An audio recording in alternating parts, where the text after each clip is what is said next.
Good morning, John. The world is fascinating. You can take pretty much anything in the world and drill down far enough to find convoluted tales of hilarity and intrigue. And we're gonna do that right now with this. The pound sign, the number sign, the hash symbol. Different names in different countries, and understandably. In America, a shifted 3 on a standard keyboard is called a pound sign. In the UK, a shifted 3 on a standard keyboard is also called a pound sign, but they are completely different characters. What the frick? Weirdly enough, they actually both have the same origin, the Latin phrase for weight, libra pondo. It's the same reason that pound is abbreviated LB, despite the fact that that is super dumb. Now, in the middle of the last millennium, bookkeepers would scribble so fast while they were writing down weights that LB started to look like maybe it was a 16, they weren't quite sure, it was unclear, so they started to cross the top of the LB. Their frantic scribbling intensified to the point where it started to look like this. And that there is the missing link between this and this. However, the symbol had pretty much fallen completely out of use until the end of the 19th century. That's when the Teletype Corporation was inventing binary codes for the transmission of letters. In the UK, the symbol code for the pound sign was 10111. But in the US, because apparently we don't need pound signs or even want to look at them, they decided to make that pound sign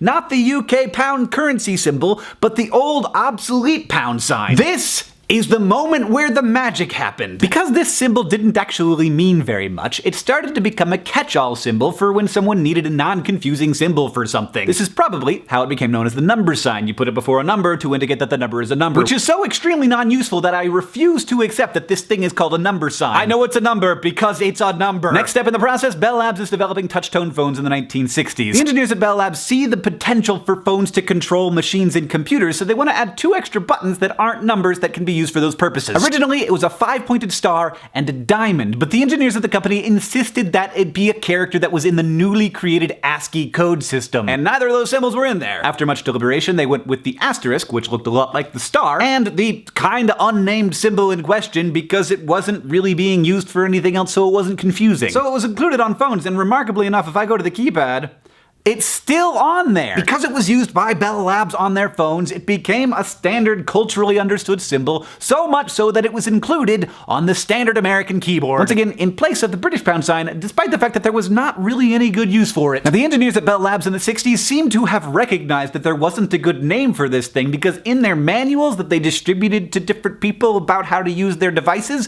occasionally, when referring to this sign, they would have a little footnote that would say, also sometimes known as an Octothorpe, or possibly Octothorpe. This was a joke, an Easter egg, but it actually, for a couple decades, caught on in the engineering community because engineers love jargon, and because, I mean, in my opinion at least, Octothorpe is a better word than any of the other options. Now, you might argue that with the arrival of the social media hashtag, another use, by the way, made possible by the symbol's prevalence without having a particular use, hash sign seems the logical way to go. That's what it's called in most of the world, though in America we still say pound sign, even though that's terribly confusing. But for those of us who'd rather have our language defined by cheeky nerds of the 1960s than by the whims of social media, for us, we'll always have Octothorpe.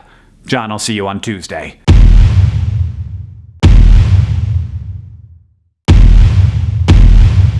Good news, everyone. After like a year of working on this, we have launched a new dftba.com merch store. It's prettier and more functional, and you don't have to use PayPal, and you can buy posters and shirts at the same time. We've just launched a few new designs. One of them I've had to blur a little bit, and one of them is a pre-order for all my Octothorpe lovers out there. Represent. #Octothorpe.